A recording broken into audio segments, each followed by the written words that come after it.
जय हिंद दोस्तों। बहुत बहुत स्वागत है आप सभी का आपके परिवार वाणी फॉर एग्ज़ाम में। तो दोस्तों, आज हम लोग बात करने वाले हैं अलंकार को। आज हम लोग पढ़ेंगे। अलंकार में आपका शब्दालंकार होगा, ये पार्ट 1 है। तो शब्दालंकार में जितने भी आपके अलंकार आते हैं, इन सबको यानी कि पांचों को पढ़ेंगे, और इन पांचों के जो जो भाग जिसके होंगे उनको भी हम लोग कंप्लीट करेंगे। तो ऑर्नामेंट्स में अगर बात करें तो ये आपका थंबनेल में ही था, है ना। तो वीडियो शुरू करें उससे पहले अगर आप चैनल पर नए हैं तो प्लीज़, ये आपका चैनल है, आप इसको सब्सक्राइब कर लीजिए। यहाँ पे सब्सक्राइब लिखा होगा रेड बटन में। सब्सक्राइब करने के बाद नोटिफिकेशन बेल यानी कि घंटी बन के आएगी, घंटी को भी ऑन कर लीजिए, जिससे आपको नेक्स्ट वीडियोज़ आपको सबसे पहले मिल सकें जब भी वो अपलोड्स हो, है ना। तो देखिए, ये इसका पार्ट 1 है तो पार्ट 2 भी मिलेगा और 3 भी मिल सकता है ना इसका, क्योंकि ये अलंकार जो है 3 भाग होते हैं। तो शुरू कर ही देते हैं ना पहले। तो उम्मीद है आपने सब्सक्राइब कर लिया होगा, ठीक है। अगर आप पहले सब्सक्राइब कर चुके हैं तो बहुत बहुत धन्यवाद। दोबारा सब्सक्राइब नहीं करना है, एक ही बार सब्सक्राइब करना है, क्योंकि दोबारा सब्सक्राइब करने के बाद क्या हो जाएगा, अनसब्सक्राइब हो जाएगा। तो चलिए शुरू करते हैं। अलंकार, तो अलंकार के कितने पार्ट होते हैं, कितने भाग होते हैं? तो 3। नंबर 1 शब्दालंकार, जिसको आज हम लोग कंप्लीट करने वाले हैं, शब्दा अलंकार, ठीक, सॉरी। उसके बाद ये अर्थालंकार, और उसके बाद यहाँ हो जाता है वो पाश्चात्य अलंकार, या उसे हम कहे तो आधुनिक, ठीक है। तो आप लिख दीजिए आधुनिक या पाश्चात्य। पाश्चात्य मतलब ये हो जाएगा जैसे पश्चिमी, है ना। पश्चिमी का मतलब ये नहीं है, पश्चिमी का मतलब हम कहें तो यहाँ यूरोप से मतलब है, ठीक है, ये होता है। फिलहाल यहाँ पे क्या हो जाएगा, अलंकार, ठीक है। तो अलंकार कितने प्रकार के होते हैं? 3। नंबर 1 शब्दालंकार, नंबर 2 अर्थालंकार, नंबर 3 आपका आधुनिक या पाश्चात्य अलंकार। तो अभी तक कुछ लोगों को शायद यही पता हो कि अलंकार 2 प्रकार के होते हैं। तो फिलहाल आप याद रख लेंगे, है ना। शब्दालंकार और अर्थालंकार बहुत ज़्यादा महत्वपूर्ण रहते हैं, और आधुनिक या पाश्चात्य अलंकार अब आपको बाद में मिलता है जब आप डिटेल्स में पढ़ते हैं बहुत ज़्यादा। तो इनके भी पार्ट्स हैं, तो जो बहुत डीप पढ़ते हैं तब आपको मिलता है। तो अब शब्दालंकार के भी 5 भाग हैं। तो देखिए, आज हम लोग शुरू करते हैं शब्दालंकार, है ना। शब्दालंकार को कंप्लीट कर लेंगे चाहे जितना टाइम लगे, और इतना कि आप आराम से पढ़ने के बाद आप आज के बाद पढ़ा सकते हैं, ठीक है। और सभी एग्जाम के लिए महत्वपूर्ण रहने वाला है, जिसमें हिंदी पूछे जाते हैं। छोटे एग्जाम से लेकर बड़े एग्जाम के लिए महत्वपूर्ण रहेगा, क्योंकि बिल्कुल आज के बाद आप समझ लेंगे तो कंप्लीटली और न भूलने लायक तैयारी हो जाएगी, ठीक है। कभी नहीं भूलेंगे, क्योंकि आज पूरी तरीके से समझ में आ जाने वाला है। तो देखिए शब्दालंकार, ठीक है। तो शब्दालंकार के हम कहें तो 5 भाग होते हैं, और उन 5 का नाम आपने ऊपर देखा होगा थंबनेल में। अनुप्रास हो जाएगा, अनुप्रास के बाद यमक, श्लेष, उसके बाद वक्रोक्ति और आपका विप्सा। तो देखिए, ये जो है महत्वपूर्ण है, अनुप्रास, उसके बाद यमक, श्लेष, ये आप 9th हाई स्कूल वगैरह में आपने देखा होगा। बाकी चीज़ें भी महत्वपूर्ण रहने वाली हैं। तो चलिए शुरू करते हैं। तो शब्दालंकार को एक तरफ से शुरू करते हैं। नंबर 1, अच्छा पहले शब्दालंकार का मतलब क्या हो जाएगा, शुरू करते हैं। तो पहले हम अलंकार ही समझ लें, है ना। अलंकार का मतलब क्या होता है? देखिए 3 भाग होते हैं, वो अलग की बात है। तो अलंकार का मतलब, तो अलंकार का जो शाब्दिक अर्थ होता है वो उसे हम आभूषण कहते हैं, ठीक है। यहाँ ब्रैकेट में नहीं लिखेंगे, क्योंकि लिख भी सकते हैं, कोई दिक्कत नहीं है। इसका जो शाब्दिक अर्थ होता है आभूषण, ठीक है। और जिस प्रकार इसकी परिभाषा यही होती है, जिस प्रकार जो स्वर्ण होते हैं या गहने होते हैं किसी शरीर की शोभा बढ़ाते हैं, उसी प्रकार जो अलंकार होते हैं या काव्य अलंकार काव्यों की शोभा बढ़ाते हैं, ठीक है। और अलंकार काव्यों में ही प्रयोग किया जाता है। तो अलंकार के 3 भाग होते हैं, आपने देखा, शब्दालंकार, अर्थालंकार और आधुनिक या पाश्चात्य अलंकार। अलंकार के बारे में बात कर लें तो जो इसके प्रतिष्ठापक हो जाएंगे आचार्य दांडी जी हो जाएंगे, और इसके जो हम कहें तो हिंदी के जो अलंकारवादी कवि हैं केशवदास जी, अलंकारवादी कवि। ठीक है, याद रखेंगे ये क्वेश्चन, ऐसे क्वेश्चन पूछे जाते हैं। केशवदास जी अलंकारवादी कवि माने जाएंगे। ठीक है, तो अब शब्द अलंकार से शुरू करते हैं। शब्द अलंकार वे अलंकार जो शब्दों में प्रयोग किए जाएं और शब्दों में चमत्कार उत्पन्न करें या उनकी शोभा बढ़ाएं, शब्द अलंकार कहलाते हैं। सीधी सी बात है, और इसको शुरू करते हैं। ठीक है, तो पहला इसका ले लेते हैं शब्द अलंकार का। पहला हो जाएगा आपका अनुप्रास अलंकार। इसके अब पाठ हम लोग शुरू कर चुके हैं। ठीक है, अनुप्रास अलंकार।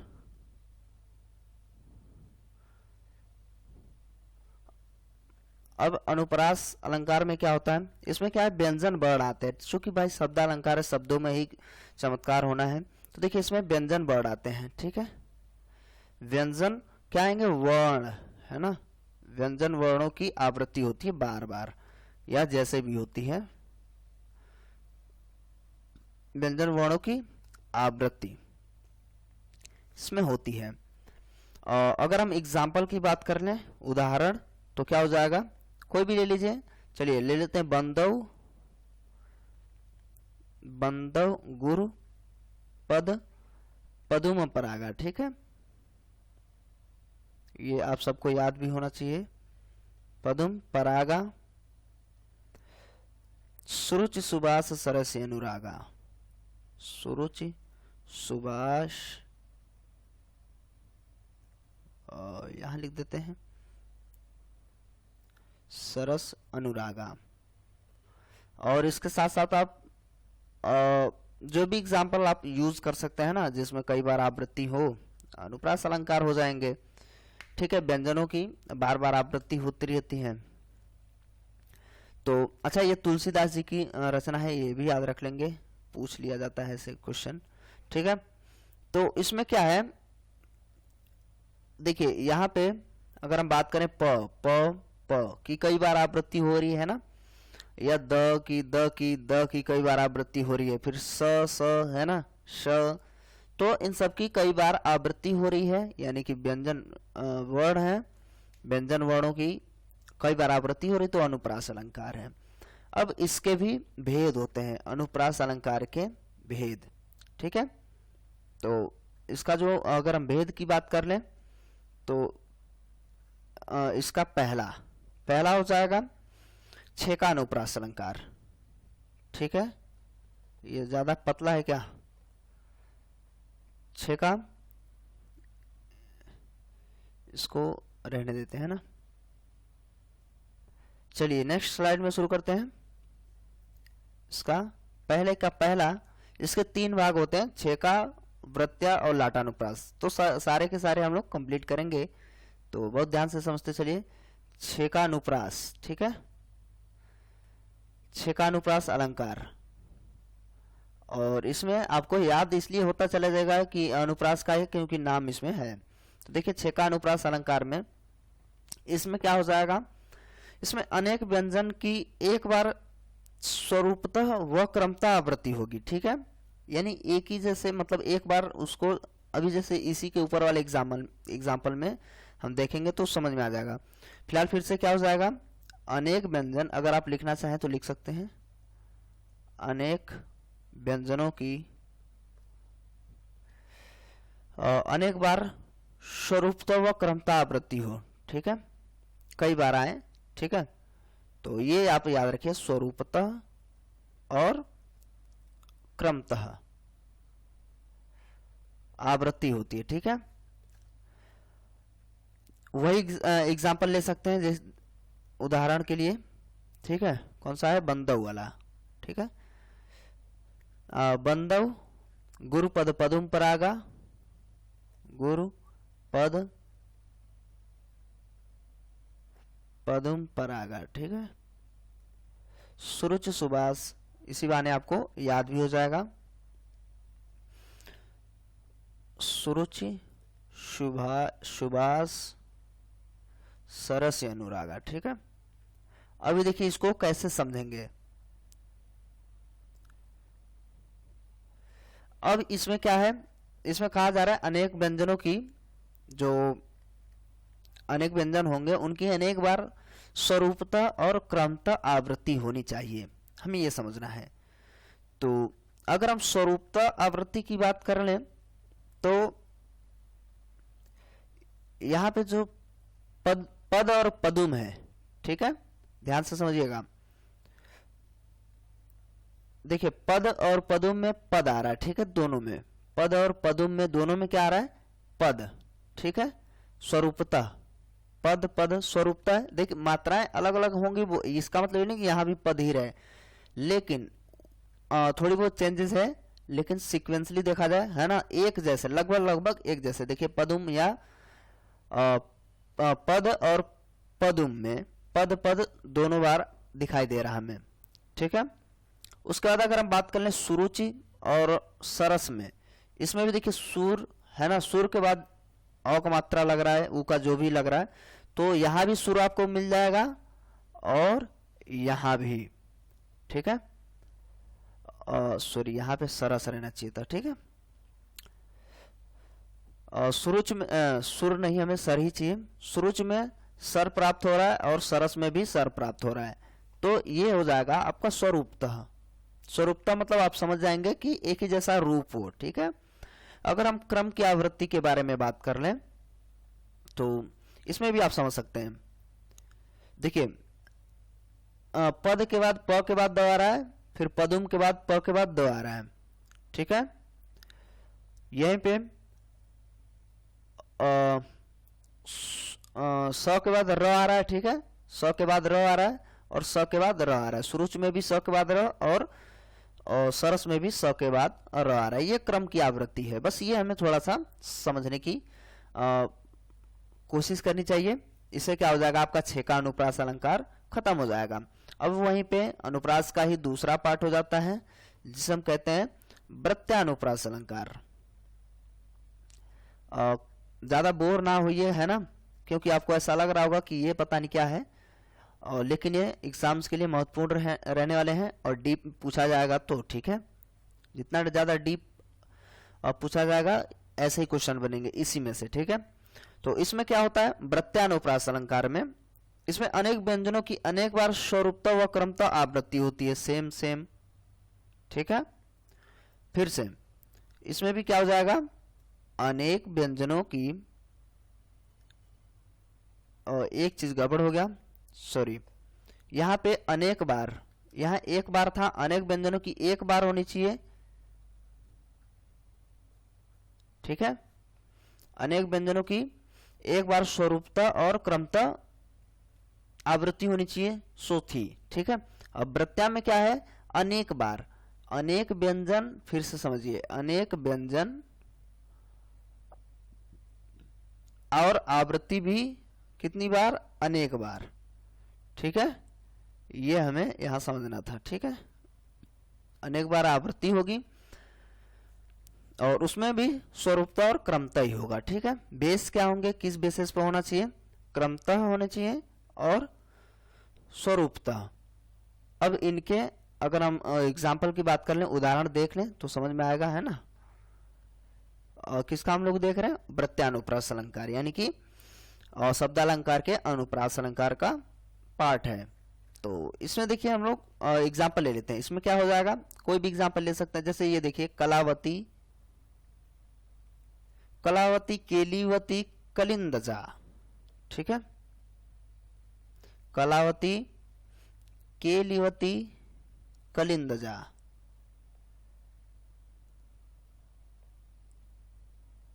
ये आपका क्या है, उदाहरण। अब इसको हम लोग समझेंगे। अगर हम स्वरूपता आवृत्ति की बात कर लें तो कल 2 बार आया है, स्वरूपता होना चाहिए और अनेक बार होना चाहिए, एक से अधिक बार। और इसमें क्या होगा, एक, जैसे इसमें पद और पद एक ही बार आ रहा था, है ना, पद पद एक ही बार आ रहा था, और सर सर 2 बार, मतलब एक सर और दूसरी बार, यानी कि 2 बार हम कहें तो मतलब एक बार उसकी आवृत्ति हो रही थी। एक बार था उसके पुनः उसी के जैसा एक बार और था। यहाँ पे क्या होगा, अनेक बार होगा, अधिक बार होगा, ठीक है। जैसे कलावती, कलावती में कल, केलीवती में कल, कलिंदजी में कल, इनमें तीनों बार में कल कल आपको मिल रहा है, ठीक है। तो इसमें कल की एक, इस कल की आवृत्ति 1 और 2 यानी कि अधिक बार है, ठीक है। तो इससे क्या हो जाएगा, इससे सिद्ध हो रहा है कि देखिए पद में एक बार दूसरी बार था और प्रत्यय में क्या है 2 बार हो जा रहा है। कल, कल और कल टोटल की बात कर ले 3 बार, और इसमें तो 2 बार होगा, क्योंकि आवृत्ति होने का मतलब एक बार ही आए तो वो उसकी आवृत्ति होने का कोई मतलब नहीं है। अगर एक बार है और एक बार और आएगा तो एक बार आवृत्ति उसमें मानी जाएगी। यहाँ पे क्या होगा, 2 बार आवृत्ति है, तो यहाँ पे आवृत्ति कितनी बार हो जाएगी कल की, 2 बार, ठीक है, क्योंकि आवृत्ति होने के लिए एक बार बेस होना चाहिए। उसके बाद अगर हम बात कर लें, ये स्वरूपता था। अगर हम बात कर लें क्रमतः, तो सेम टू सेम वही सिचुएशन हमें देखना है। तो जैसे क, क और क क्रमतः 2 बार आवृत्ति है, एक बार क और 2 बार उसी के जैसा क आए हैं। उसके बाद ल में भी यही सिचुएशन है, ठीक है। तो इसलिए क्या हो जाएगा, यहाँ क और ल इनकी क्रमतः आवृत्ति कितनी बार है, 2 बार, ठीक है। और इसमें कल की आवृत्ति, तो ये क्या हो जाएगा क्रमतः, और ये हो जाएगा आपका स्वरूपतः। तो ये था प्रत्यानुप्रास अलंकार, आप समझ जाएंगे। नेक्स्ट लाटानुप्रास देख लेते हैं। ये तीसरा पार्ट हो जाएगा अनुप्रास अलंकार का और लास्ट हो जाएगा, ठीक है। इसका क्या हो जाता है, लाटा, कम से कम ये भी तो याद हो जाएगा आपको कि अनुप्रास अलंकार के भी 3 भेद होते हैं, ठीक है। लाटानुप्रास अलंकार, इसकी परिभाषा समझ लीजिए, ठीक है। फिर उदाहरण देखते हैं। इसका मतलब ये होता है जैसे कोई भी चीज, इसमें इसका जो है तात्पर्य कुछ ऐसा हो जिससे एक ही शब्द की जो अर्थ होते हैं वो अलग अलग निकाले जाएं। एक ही बार चीजें, जैसे हम डायरेक्टली एग्जांपल ले लेते हैं, जैसे पानी तो पानी है, तो यहाँ पे चलिए अच्छा हम एक और उदाहरण दे देते हैं। जैसे लड़का तो, पहले इसको उदाहरण से समझ लेंगे तो ज्यादा समझ में आएगा। लड़का तो लड़का है या लड़का ही है ना। तो यहाँ पे देखिए शब्द की पुनरुक्ति होनी है। यहाँ पे जो है हो जाएगा, पहले का मतलब हो जाता है नॉर्मल सा लड़का, ठीक है। और लड़का तो लड़का ही है, यानी कि इसके बारे में कुछ ना कुछ क्वालिटीज के बारे में बात करने लगेंगे, है ना। और कुछ गुणों के बारे में या अवगुणों के बारे में भी कह सकते हैं, जो भी हो। तो जैसे मान लीजिए बहुत सुंदर हो सकता है, बुद्धिमान हो सकता है ना। तो इस तरीके से, है ना, कहते हैं क्या वाह क्या लड़का है, इस टाइप से, ठीक है। तो क्या हो जाएगा, लड़का तो लड़का ही है। इस हिसाब से अगर आप कहना चाहें पानी तो पानी ही है, यानी कि पहली बार में हमने पानी का मतलब वाटर ही था, ठीक है। अगली बार में क्या हो जाएगा, इसके गुणों की हम लोग कल्पना करेंगे कि इसके बगैर हमारा काम नहीं चलने वाला है ना, और जीवन के लिए बहुत ही महत्वपूर्ण रहने वाला है। ये चीजें इसके गुणों के बारे में बात होगी, ठीक है। तो ये समझ लीजिए कि दूसरी बार में उसके गुणों को हम लोग बताते हैं, ठीक है। तो यहाँ क्या हो जाएगा, यहाँ पे जो इसकी परिभाषा हो जाएगी, तात्पर्य मात्र से ही समझिए, या तात्पर्य मात्र के भेद से शब्द व अर्थ दोनों की पुनरुक्ति हो जाना, ठीक है। तो ये याद रखेंगे और आपको पहचानना होगा तो आप पहचान लेंगे, ठीक है, कोई दिक्कत नहीं इसमें लाटानुप्रास अलंकार में, ठीक है। चलिए अब शुरू करते हैं आपका दूसरा अनुप्रास अलंकार खत्म हो गया। अब हम बात करेंगे यमक अलंकार। शब्द अलंकार का दूसरा दूसरा भाग यमक अलंकार। तो ये तो बहुत आसान है, सबको याद रहता है लगभग कक्षा 9 से ही। इसमें क्या हो जाएगा, शब्दों की आवृत्ति होनी चाहिए, है ना। और जहां एक शब्द से, और जहां एक शब्द एक से अधिक बार आए और प्रत्येक बार उसका अर्थ जो है अलग अलग होना चाहिए। उदाहरण में क्या हो जाएगा, एक ही शब्द हो, एक शब्द हो, अनेक बार आए, ठीक है, अनेक अनेक बार आवृत्ति होनी चाहिए और प्रत्येक बार में क्या हो, अर्थ अलग हो, अर्थ अलग होना चाहिए, ठीक है। पूरा लिख नहीं रहे हैं ना, क्योंकि आप इसको जानते हैं।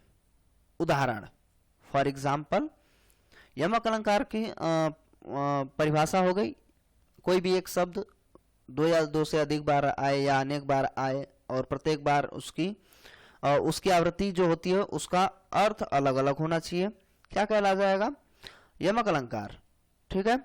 और इसमें क्या है, यमक अलंकार की जो उदाहरण हो जाएगा सभी लोग जानते हैं, एक फेमस है ना, कनक कनकते सौगुनी मादकता आदि का है। चलिए पूरा लिख देते हैं तब समझ में आएगा, ठीक है। कनक कनकते सौगुनी,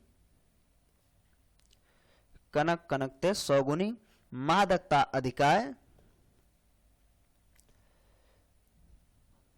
मादकता अधिकाय, अधिकाय वा खाए बौराय जग, वा खाए बौराय जग और या पाए बौराय, ठीक है, या पाए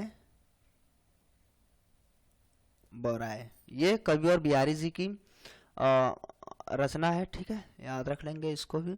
देखिए, कनक कनकते सौगुनी मादकता अधिकाय, मादकता अधिकाय वा खाए बौराय जग या पाए बौराय, ठीक है। तो अब यहाँ पे समझना है, आप जैसे भी लिख सके, अगर आपने पहली बार खाने के लिए लिखा है तो इसका मतलब पहले कनक का मतलब हो जाएगा धतूरा, ठीक है। देखिए, कनक शब्द एक ही है लेकिन अर्थ अलग अलग है।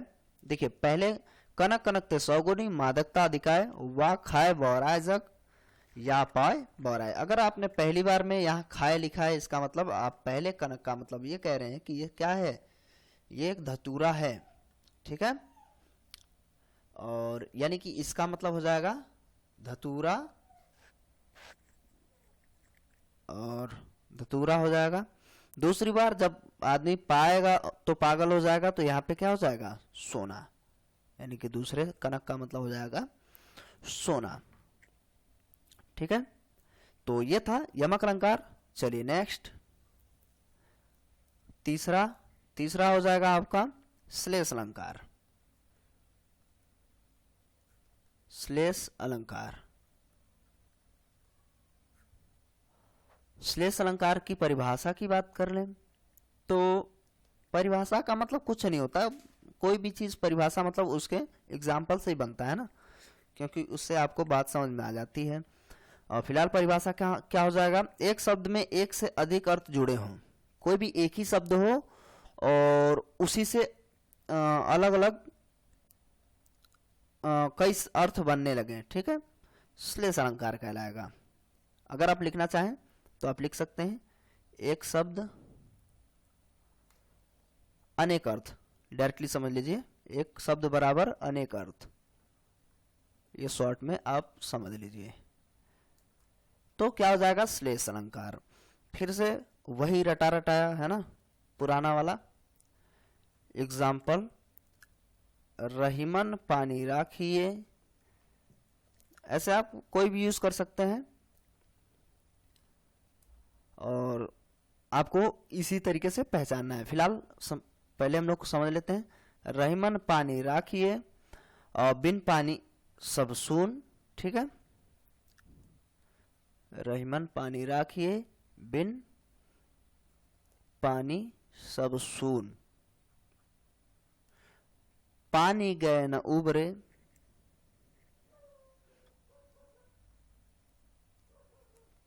पानी गए न उबरे, मोती मानुष शून, ठीक है, उबरे मोती मानुष शून। अब यहां से पहले लिख लेते हैं फिर समझते हैं। मोती मानुष चून। अब यहाँ पे देखिए ये भी रहीम का है, ठीक है, याद रखेंगे तो जानते हैं। रहीमन लिख दिया इन्होंने खुद ही नाम में, हमेशा लिखते हैं। रहीमन पानी राखिए बिन पानी सब सून, पानी गए न उबरे मोती मानुष शून। तो यहाँ देखिए रहीमन पानी राखिए, यहाँ पे देखिए हमें यहाँ पे मतलब ये नहीं है पानी राखिए बिन पानी सब सून। तो यहाँ पे देखिए पानी का मतलब क्या है, इस वाले से हमें पूरा पूरा मतलब समझना है। देखिए पहले उसमें रहीमन पानी राखिए, कोई भी चीज आप रखना चाहते हैं तो यहाँ पे इसका जो हम स्पष्टीकरण करेंगे तो इस पानी से हमें पानी गए न उबरे, ठीक है, तो इस पानी से हमें बात को समझना है।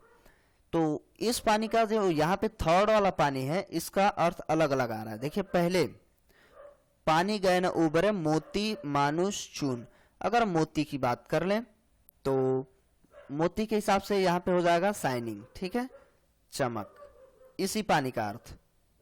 उसके बाद दूसरे मानुष के हिसाब से अगर हम इस पानी की बात करें तो यहाँ पे हो जाता है कोई भी चीज, जैसे यहाँ पे देखिए रहीमन पानी राखिए बिन पानी सब सून, है ना। यहाँ पानी मतलब क्या है, पानी गए न उबरे मोती मानुष चून, ठीक है। तो इस यहाँ पे ये जो पानी पानी कई बार यूज किया जा रहा है तो इसका अर्थ हमें यहां से समझना है कि पानी का मतलब क्या है, ठीक है। तो यहां से 1, 2 और 3 ये चीजें हमें बताती हैं। देखिए मोती मानुष शून, देखिए मोती से यानी कि चमकदार के हिसाब से पानी की बात की जा रही है। दूसरी बार में अगर हम पानी की बात कर लें तो मानुष के हिसाब से मतलब कोई भी हम कहें तो इज्जत या प्रतिष्ठा, ठीक है, तो प्रतिष्ठा के बारे में बात की जा रही है। अभी इसको और ज्यादा हम लोग समझ लेंगे जिससे आपको समझ में आ सके। तीसरी बात अगर हम बात कर लें तो इसका मतलब हो जाएगा जल, ठीक है। तो यहां पे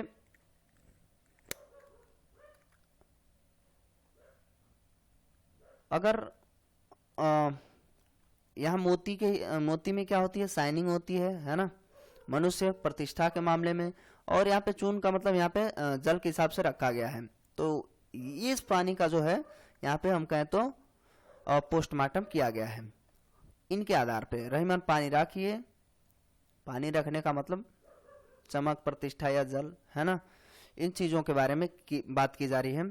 क्योंकि व्यक्ति जो है, अगर व्यक्ति की प्रतिष्ठा ही ना हो, कोई इज्जत ही ना हो तो कोई मतलब नहीं है ना जीवन का। तो इस हिसाब से आप समझ पाएंगे, ठीक है।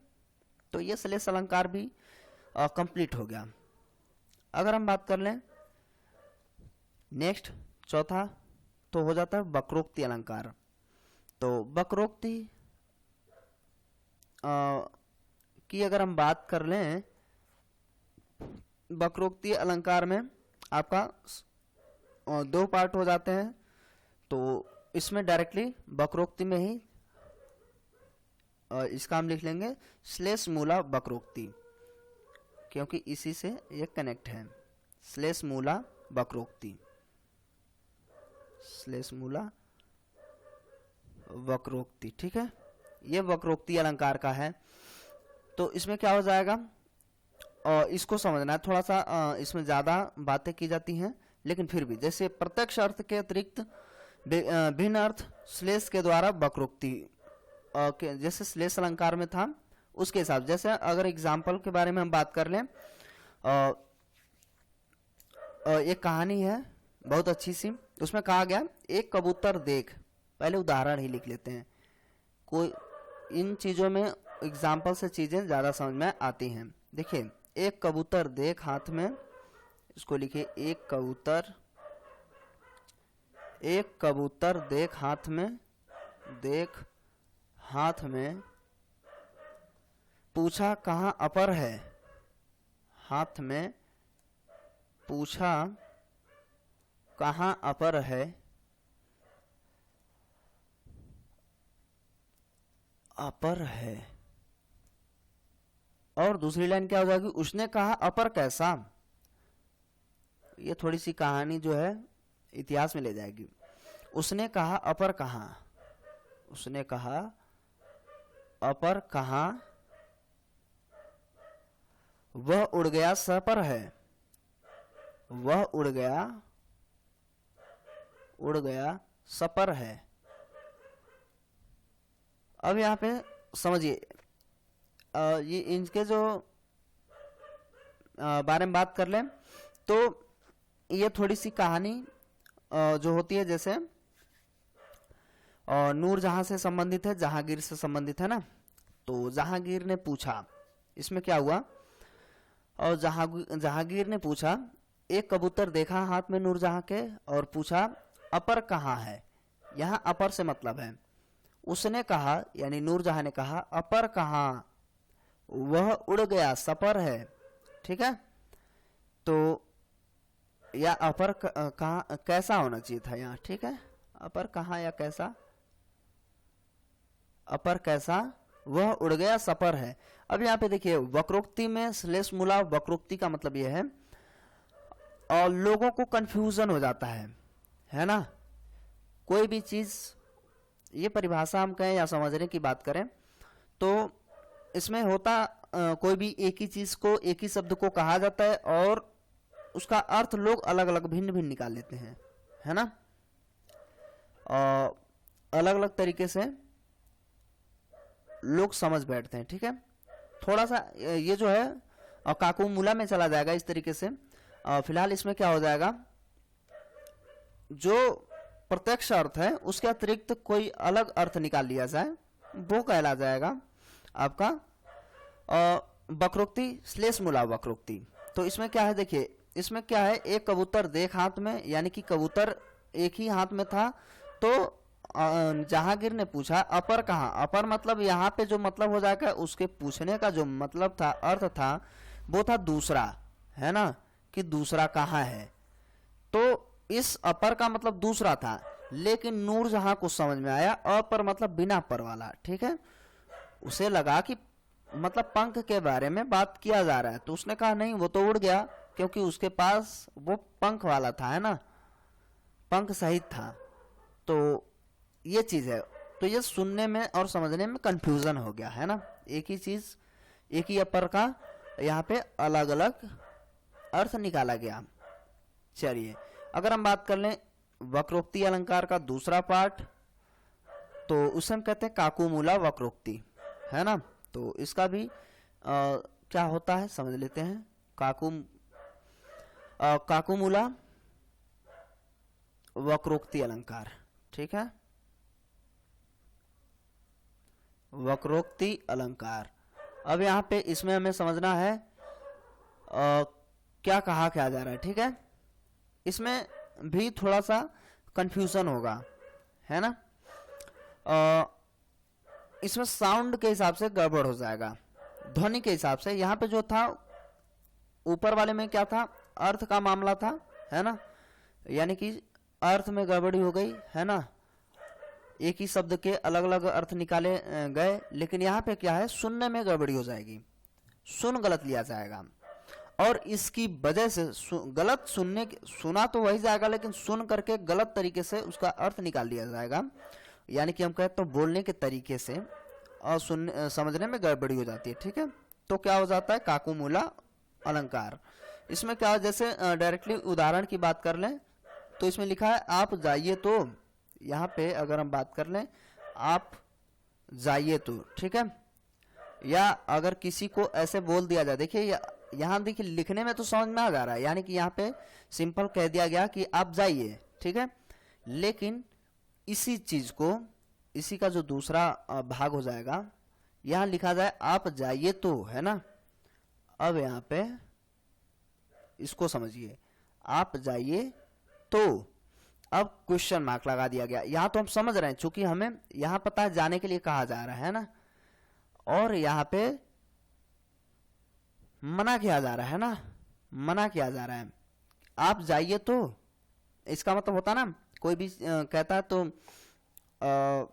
मैं जा रहा हूं, है ना, तो कोई कहता है आप जाइए तो फिर हम बताते हैं, है ना, ऐसा कुछ भी।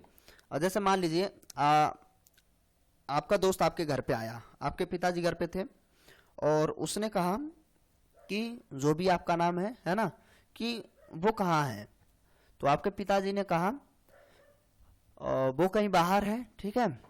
तो वो दरवाजे पे खड़े थे या आपके बरामदे में खड़े थे और उन्हें लगा अब चलना चाहिए, है ना।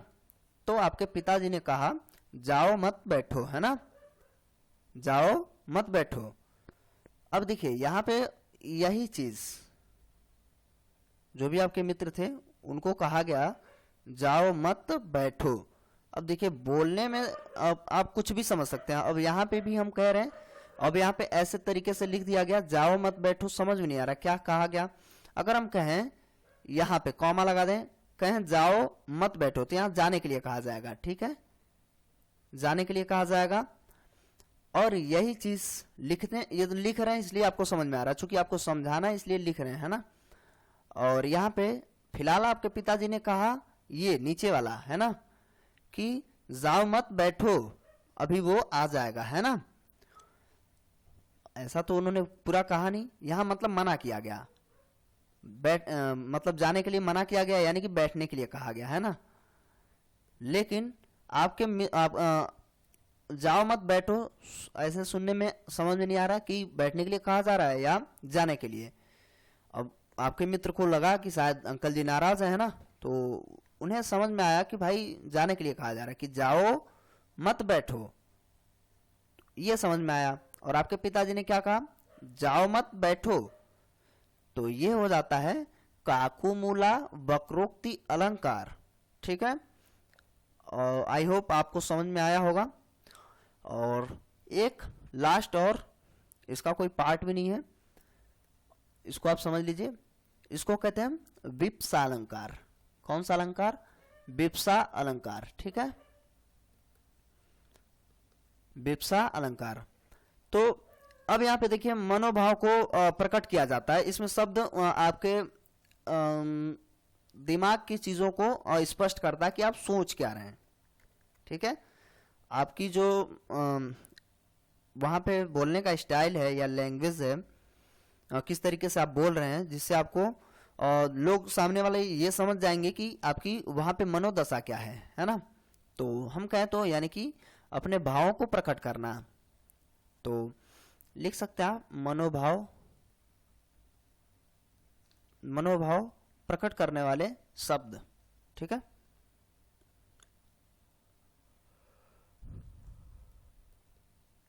करने वाले शब्द की आवृत्ति होनी है ना, दोहराया जाएगा, ठीक है। तो आप याद रखेंगे इसमें दोहराया जाता है, ठीक है। अब कैसे, जैसे मान लीजिए कोई भी चीज, जैसे आजकल अगर आपने कहीं आप गंदी जगह चले गए तो आप कहेंगे छी छी, है ना, आप क्या कहेंगे छी छी। इसका मतलब क्या है, आपको वहां पे बुरा लग रहा है, ठीक है। या आपने कुछ सुन लिया ऐसा, है ना, तो आपने कहा राम राम, ठीक है, राम राम। कोई भी यहाँ पे राम राम कहने का मतलब होता नहीं कि क्या गलत काम कर रहे हो, है ना, ऐसा लोग कहते हैं। उसके बाद आप और भी देख लेते हैं, जैसे देखो देखो, ठीक है, जैसे चुप चुप, ये सब चीजें और दोहराई जाती हैं, ठीक। तो ऐसे एकदम से इसी तरीके से बोला जाए या लिखा हुआ आपको मिल जाएगा, तो आप तुरंत लिख देंगे कि टिक लगा देंगे कि वहां पे विप्सा अलंकार है, ठीक है। तो इस चीज से आप इसको पहचान पाएंगे। तो ये आपके अलंकार थे, और शब्दालंकार के 5 भाग थे। कौन कौन से? अनुप्रास अलंकार, जिसमें आपने छेकानुप्रास, प्रत्यानुप्रास और लाटानुप्रास पढ़ा। उसके बाद आपका हो जाता था यमक अलंकार। यमक अलंकार के बाद आपका श्लेष अलंकार, उसके बाद वक्रोक्ति में 2 भाग थे, जिसमें श्लेष मूला और काकू मूला, और लास्ट आपका ये विप्सा, ठीक है। तो विप्सा अलंकार में आप समझ जाएंगे, जैसे छी छी, है ना, और राम राम, चुप चुप, ऐसा कुछ हो, या और देखो देखो, इस तरीके से शब्द हो, तो आप वहां पे क्या है विप्सा अलंकार समझ जाएंगे, ठीक है। तो आप टिक कर पाएंगे। और इसके बाद जो नेक्स्ट पार्ट आएगा आपका तो वो अर्थालंकार का होगा। जिसके बहुत सारे भाग हैं, तो इसमें से सारे नहीं, कुछ महत्वपूर्ण देखे जाएंगे। तो चलिए, अर्थालंकार के बाद फिर आपका जो पाश्चात्य अलंकार हो जाएगा, वो भी छोटा सा है, वो भी मिल जाएगा आपको, कंप्लीट कर दिया जाएगा। तो ये वीडियो यहीं समाप्त होती है। आपको कैसा वीडियो लगा आप कमेंट करके ज़रूर बताएंगे। और आपने अभी भी चैनल को सब्सक्राइब नहीं किया हुआ है, यानी कि यहाँ पर रेड कलर में सब्सक्राइब लिखा हुआ है, तो प्लीज़ आप उसको काला कर दें। और पहले से काला है यानी सब्सक्राइब्ड है तो मत सब्सक्राइब करेंगे, क्योंकि दोबारा से वो अनसब्सक्राइब हो जाएगा। और साथ ही साथ नोटिफिकेशन बेल को ऑन कर लेंगे, जिससे आपको सूचना मिल सकेगी सबसे पहले जब भी वीडियोस अपलोड होंगे। तो कैसी लगी वीडियो आप कमेंट करके ज़रूर बताएंगे, और कितना समझ में आया आप कमेंट करेंगे। और नेक्स्ट वीडियो आपको किस पे चाहिए ये भी आप कमेंट कर सकते हैं। ट्रिक पे, तो ट्रिक के लिए भी कमेंट कर सकते हैं, आपको कोशिश करके मिल जाएंगी, है ना। आप विषय दे सकते हैं। फिलहाल एक तरफ से हम लोग चलेंगे, और थोड़ा सा काफ़ी ब्रेक के बाद लौटे हम लोग, तो इसके लिए मैं माफ़ी चाहूँगा। लेट में याद आया कि मैं आज बहुत दिन बाद वीडियोस बना रहा हूँ, तो माफ़ी पहले ही मांग लेनी चाहिए थी। तो कैसा लगा वीडियो आप कमेंट करके ज़रूर बताएंगे, और दोस्तों के साथ ज़्यादा से ज़्यादा शेयर कर दीजिए। लाइक नहीं किए तो लाइक कर दीजिएगा। मिलते हैं अगले वीडियो में, तब तक के लिए नमस्कार, जय हिंद, जय भारत।